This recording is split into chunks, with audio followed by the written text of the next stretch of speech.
32 ఏళ్ళు 35 ఏళ్ళ వయసులో పాత సినిమాలు ఎలా ఉన్నాయో ఆ గెటప్ చిరంజీవి దీనిలో కనపడింది. నా ఉద్దేశ ప్రకారం అంటే హెయిర్ స్టైల్ కానీ ఆ గ్లామర్ కానీ ఎక్కడ కూడా తన ఏజ్ ని కనపడకుండా కవర్ చేసింది. ప్లస్ ఇంకోటి ఏంటంటే సెకండ్ హాఫ్ తర్వాత వెంకటేష్ ఎంటర్ అవుతాడు.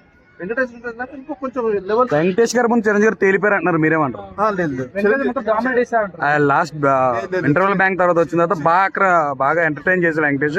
వెంకటేష్ రావడం వల్ల ప్లస్ అయింది. బట్ చిరంజీవి డామినేషన్ అనేది కాదు. ఎందుకంటే చిరంజీవి వెంకటేష్ ఒకటి అనిల్ రావిపూడి గారికి థ్యాంక్స్ చెప్పాలి. ఎందుకంటే ఒక అగ్ర హీరోని ఇద్దరిని పెట్టుకొని సమానంగా బ్యాలెన్స్ చేయడం అనేది చాలా కష్టం.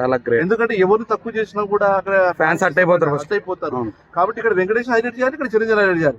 అందుకే ఆయన ఏం చేశాడు, వెంకటేష్ ని గౌడా కింద దింపాడు కర్ణాటక నుంచి. కన్నడ భాష మాట్లాడడం వల్ల ఇంకా అయిపోయింది. ఇప్పుడు బెంగళూరు కూడా టాక్ అదే అంటున్నారు, వీళ్ళు కన్నడ మాట్లాడడం వల్ల మాకు ఇంకా చూడబుద్ధి అవుతుంది, మాకు ఇంకా అభిమానం పెరిగింది వాళ్ళ మీద అంటున్నారు.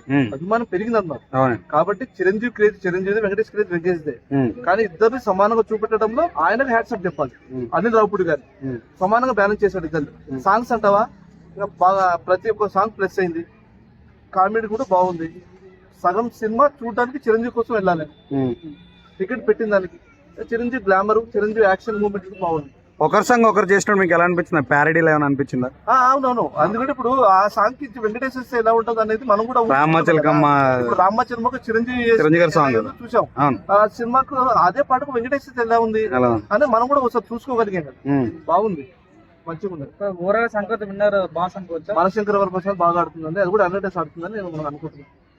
సో కలెక్షన్స్ వస్తాయి, కలెక్షన్ కూడా వస్తాయి.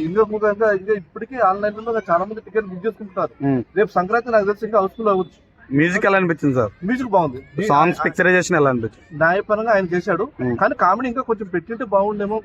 ఇంకా కామెడీ పెంచితే బాగుంది. ఎందుకంటే F2 లో ఎలా ఉంది, నాన్ స్టాప్ కామెడీ ఉంది. దీంట్లో కొంచెం కామెడీ లెవెల్ తగ్గింది. ఎందుకంటే ఇంకా కొంచెం చిరంజీవి ఇంకా వాడుకోవచ్చు. ఇంకా ఎందుకంటే అవకాశం ఇచ్చాడు కాబట్టి సాంగ్స్ పరంగా ప్లస్ అయింది.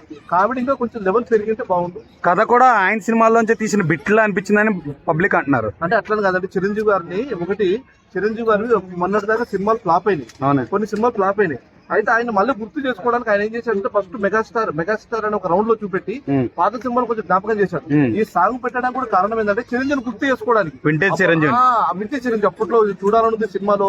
ఈ సినిమా అంత పాత సాంగ్ కదా, చిరంజీవి సూపర్ ఉండేటోడు రాని గుర్తు చేసుకోవడానికి ఒక ట్రయల్ వేసాడు అంతే. చిరంజీవి అంటావు గ్లామర్ పరంగా అంత బాగుంది.